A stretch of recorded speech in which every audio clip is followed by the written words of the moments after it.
And day 4, you know, he's starting to feel weak, you know. Climbing up the stairs is hard, you know. He slogs. He felt lethargic and tired. This is after 4 days. After 8 days, he's dazed, and on certain days, he's walking as an effort. I'm 28 days, and I haven't felt weak or hungry once. Except for the 3 pig outs that were parties, okay? They're okay. What can I say? All right? Now, day 6, he wore 4 layers of clothes to keep warm, okay? And his fingers grew numb. Geez, mine should be falling off by now. You know, 4 days, this guy, 6 days. I'm 28. So anyway, constipation set in. Gee, he must have been eating something. I didn't get no constipation. Anyway, finally, how does it end now? So he stuck to his fast, his diet for 11 days, and reduced his blood sugar to healthy. And when he went for his tests, another guy says his diabetes started to be reversed almost overnight. And so basically it led to a sudden shift of fat away from the liver and pancreas, and this can strip the fat out of the liver and the pancreas. And what's brilliant is that it works so quickly. Now, if you want to walk like this for 11 days, what am I doing differently that I can be 28 days and still dancing around? Boy!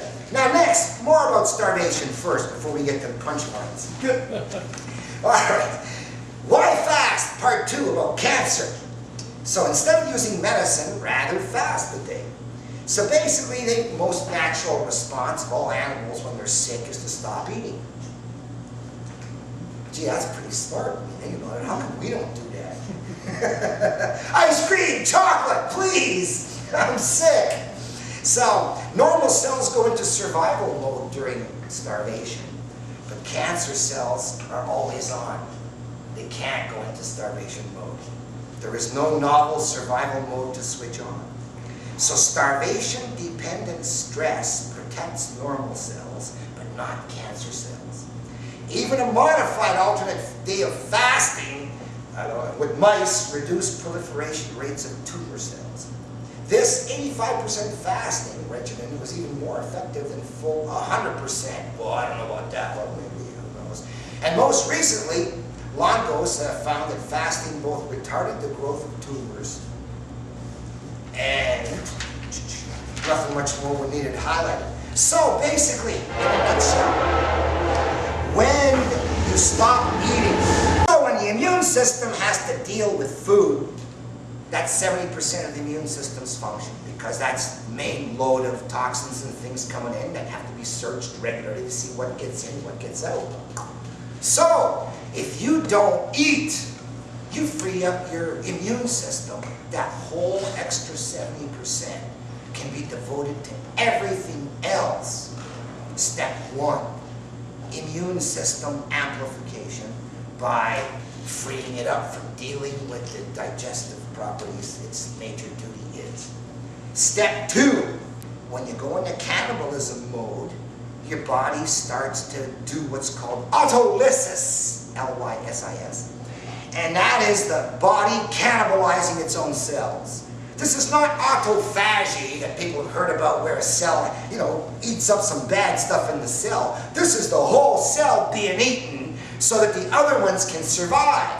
So, what do you think your body's going to choose to eat first? A brain cell or a fat cell?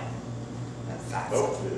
What do you think the body's going to choose to eat first and cannibalize first with autolysis? Heart cell, lung cell, or a tumor cell?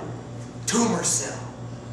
And they're the first to go, which is why people on long fasts have managed to beat their cancers.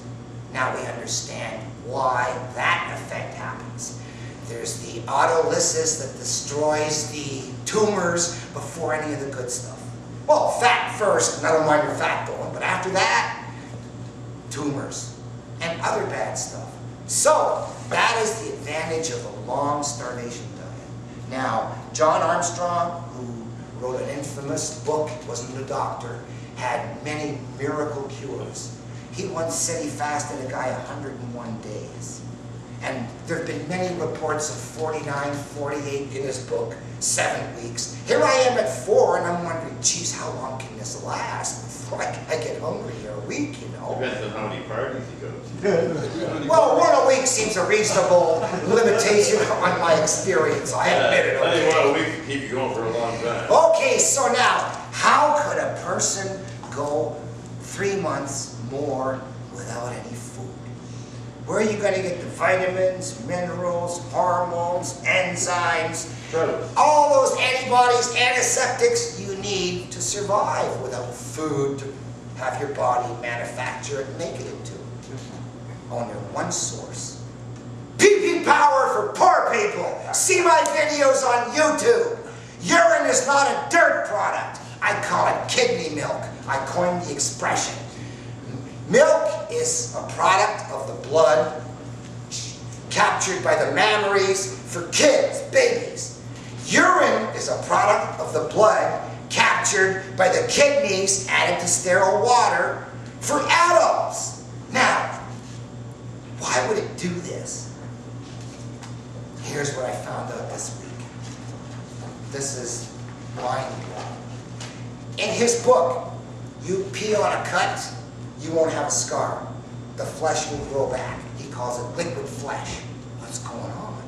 I mean, there's bone, and maybe there's blood vessel, there's muscle, neurons, nerves. How can it all be replaced and fixed? What's going on? How can anything cleanse? Urine fix all this?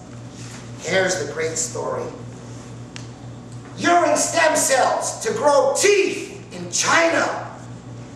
Did you know that the kidneys capture stem cells? You know what stem cells are? Call them magic cells. They can become anything. They can become teeth, they can become enamel, they can become pulp, they can become anything. So if you're putting a bunch of sterile water with a bunch of stem cells on an open cut, what do you think's happening? The stem cells are becoming muscle and neurons and whatever they bump into that needs joining, like a magic cement, which is why urine has so many miracles reputed for exterior use. Now, what freaks people out is interior use. Vitamins, minerals, hormones, enzymes, antiseptics, antibiotics, stem cells, everything good your body can possibly produce in one elixir available to you. And when you put it back, is it going to upset the immune system? No, it's exactly the stuff it wants, but in pre-built units. Now some people say, yeah, but there's dirt in the urine too. There are, some byproducts that are no good. Assume there are. Some bad stuff. It's coming out of the bloodstream, and it's getting back into the digestive system, and maybe it might not make it through the immune system another time. At least you're getting it out of the bloodstream, and you're putting it into the exit chute, right? Now, it might get sucked in again, but maybe the kidneys will pick it up and shell it out again, but at some point, it'll go straight out the exit chute. So that basically is why the urine therapy reintroduces all those vitamins and minerals, and that's how people who drink all their urine on a fast, and after a day it's tasteless, it's like water, okay? And because there's nothing there to make it bad, but how can they survive 101 days? By replacing the vitamins, minerals, things they need, and recycling them. So I tried it. And for the last 28 days, I've tried to chug everything that comes out of me. And it's absolutely not nasty. It's completely innocuous, especially after a couple of days of no food. It's so clear. I was joking to a dealer at the casino I was telling the story to, because I had a cup of tea. I take a little bit of dilute iced tea for the sugar, and the rest is water, so it looks very yellow. And so I joked to the guy, I said, people might think this is they think it is what I'm talking about this. My stuff's a lot clearer. You think it was water. So if it's yellow, it's tea. Anyway, 28 days later, I haven't felt one hunger pang. I felt temptation to taste something. And I'll even go grab a little sliver of kielbasa and suck on it and spit it out, you know. Same with watermelon. Anyway,